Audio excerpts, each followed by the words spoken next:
That's right, what the Four Seasons teaches. And by the Four Seasons, I mean Antonio Vivaldi's The Fourth Season, right?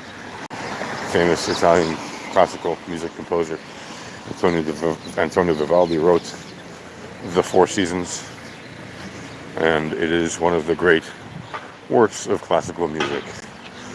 Now, there will be people, who are snootier than snooty, and they will say, oh, that's, common or whatever.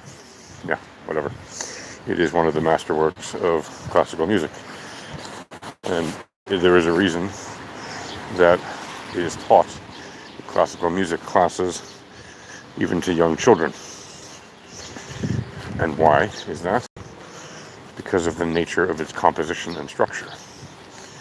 One of the great things about classical music is the nature of its composition and structure. And what is that? Well, you can find the answers in the works of Vivaldi, or Beethoven, or Schubert, or Brahms, or Mozart, or Bach, especially Bach. But even in Vivaldi's musics, Tchaikovsky, or whoever else, Dvorak, all these great classical music composers use one thing, as, by the way, do even most modern composers, you could argue. Math. That's right, they use math. Even if they weren't necessarily thinking about math in the instant they were composing the music, they were thinking about the music. It takes math to make great music, right? Rhythm, tempo, beat, harmony,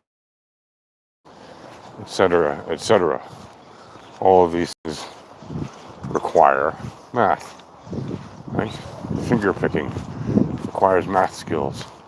Using a bow properly requires math skills. You may not realize it. You may never be aware of it.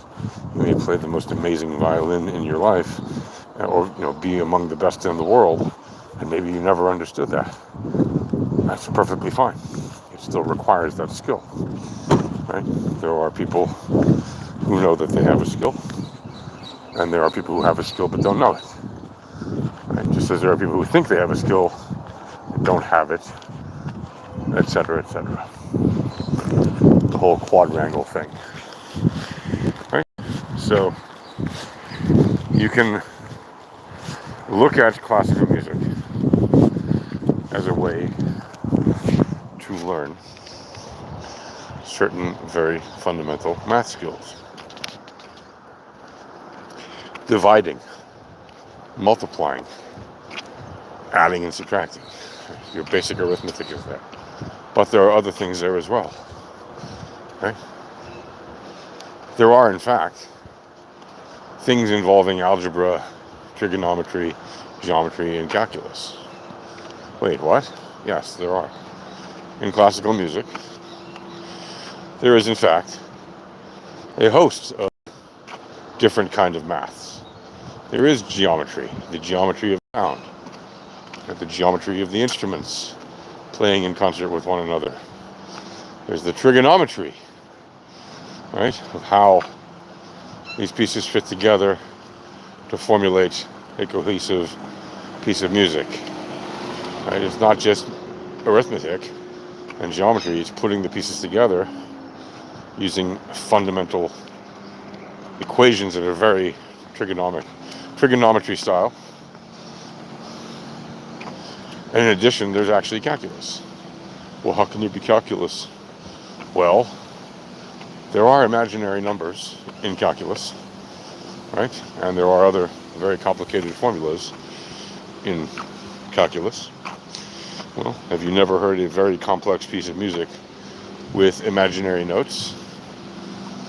What do you mean by imaginary notes? Well, have you never heard music that has pauses between the notes, and where your mind's eye fills in the notes? Because if you haven't, try listening closer. You'll find that every great composition,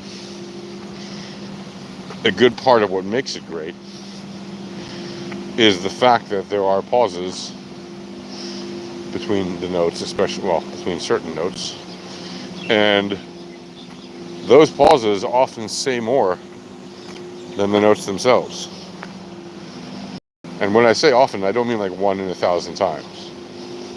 I mean very often, almost as much, if not more, most of the time. It's the pauses between the notes that paint the picture. And that is all done in your imagination. If you hear notes between the notes, or if you just hear silence, that is all in your head, right? Because I can tell you there are certainly people who hear notes between the notes, and they hear different sounds. Sometimes they hear the same ones over and over again on a given piece of music. Sometimes they hear different sounds on a given piece of music. All right, everybody. It all depends on the person. So don't think for a second that you have no calculus in classical music. It certainly is there with imaginary notes. Now, I know you'll say to me, well, there's other stuff too. Okay. My point is to bring out the basic here, just to explain the rudimentary things that classical music, like Vivaldi's Four Seasons, can teach you. Vivaldi's Four Seasons can also teach you about the changing of the seasons. Imagine you've grown up in a place like, I don't know, Florida or Ethiopia. Very different places, right? But the weather doesn't change very often in either of those places, does it? It's generally hot. Okay, Florida, you could say it's more temperate, but it's generally warm, if not hot. It's generally humid. Ethiopia is generally hot, pretty dry. Right? Ecuador, pretty warm, pretty humid. Most of the year it rains and the temperature stays about the same the whole year. Right? So you wouldn't really learn much about seasons if somebody didn't teach you about seasons if you lived in one of those places. You just think every day is kind of the same. If you live in places like the northeast of the United States or northwestern Europe, right? Russia, lots of Japan, right? Large parts of China, most of it in fact, then you would understand seasons, right? Very well, because they come and go, and they're not always exactly 12 weeks. If you want to be practical about it, or you want to be, realistic about it, as opposed to scientific, where we just say, yeah, no, each season lasts exactly 3 months from a certain period to a certain period, right? Sometimes it can feel like spring in the middle of winter, and it can not feel like winter again for the remainder of that winter. So was that just a long winter, spring, or was that just did spring come really early, or did the groundhog see his own shadow or not? Right, on February 2nd, Groundhog Day.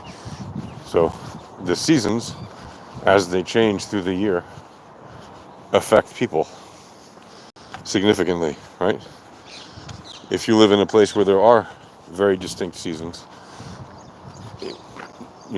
it affects many people. It affects their moods, it affects their behavior, it affects what they do, it affects what they wear. So that's an action, putting on different clothes, right? It affects what they eat, so it affects their diet, it affects what they drink. Again, it affects their diet, it affects their physical being, because what you eat, what you drink affects your being. Right? People tend to eat a lot of heavier foods in the winter because it's cold, and they want to eat something hot and heavier, which is quite common. And they want to eat lighter things in the spring and the summer. Again, that's quite normal, right? It's, the seasons are very important to humanity and life on Earth in general, including all the animals and the plants. Right? There are a lot of animals and plants that are very directly affected by seasons. Right? Even dogs. Certain dogs have an extra coat for the winter. Right? Certain dogs shed more in the springtime than at other times of the year, right? Because they're getting rid of their winter coat, right? Or they shed in the, late autumn as well to grow a new winter coat or whatever it is, right? Cats behave differently at a certain time of year, right? Late winter, early spring, a lot of cats will very often be in heat, preparing to make kittens for the new year, right? But the cat's year, I mean biological year, right? The next crop of cats, if you will, right? There are no shortage of animals. Hello, little cat. Speaking of cats, hello, orange cat. There's no shortage of cats and dogs and other animals that are directly affected. How you doing, buddy? They're directly affected by the weather and the four seasons. How you doing? My cat is very sweet, apparently. So, why do I mention this? Well, I mention it because I think people these days, in 2024, who do appreciate classical music, and who have for centuries, have a quantitative, strategic advantage over people who don't appreciate classical music. And by appreciate, I don't mean you have to play it like a master, but at least appreciate its existence and listening to it and internalizing the music and understanding how it's composed. All these things can give you a very strong edge in life. Why? Now I know people will tell me there's been studies done that show classical music is not necessarily better for your intellect. If you were a baby raised in the womb listening to classical music, it's not necessarily better for your intellectual prowess than if you grew up as a baby in the womb. Before you were born, if you were developing as a baby in the womb, listening to Metallica or Megadeth or whatever, right, or rap or anything. I get it. That's not the point. The point is the mathematical construct of classical music is generally more complicated than the rather simple, effectively childish nursery rhymes that are typically found as the basis for most popular music and contemporary music. Whether it's rap, hip-hop, rock and roll, rock or hard rock, heavy metal, doesn't matter. Right? Even jazz and blues, right? They use a lot of nursery rhymes as the basis. Even reggae music, doesn't matter. They use a lot of nursery rhymes. Why do you think that is? Because it has mass appeal, because even babies can understand it. As opposed to classical music, which you may call elitist if you want, typically has more complicated compositions that are based on math for the purpose of truly invigorating and exciting their audience in a different way. Before the days of high-tech audio-visual effects, when more had to be concerned with the actual production of the music and less with the production of the distractions. People dancing around, shaking their booty or whatever, gyrating in certain ways. Fun as that may be for some people, tasteless as I may find it, it doesn't matter. Those distractions are not as, they may be complicated in their dance moves. It's a whole separate thing, and there is value to that, and I'm not dismissing it at all. But the nature of the actual music, the notes being played, right, in classical music is inarguably more complex, and that is by design that pop music is less complex. The great dumbing down of society, right? If you don't know about that, go look it up. Go look at the umbrella of education concept by a certain Benjamin. And if you think I mean Franklin, you're wrong. So have a look. Anyway, that's what I wanted to say about classical music and the four seasons and what we can learn about it and how it relates to math skills and having a qualitative, quantitative edge in life, not just in music, Not just in trading or whatever, but in all kinds of things.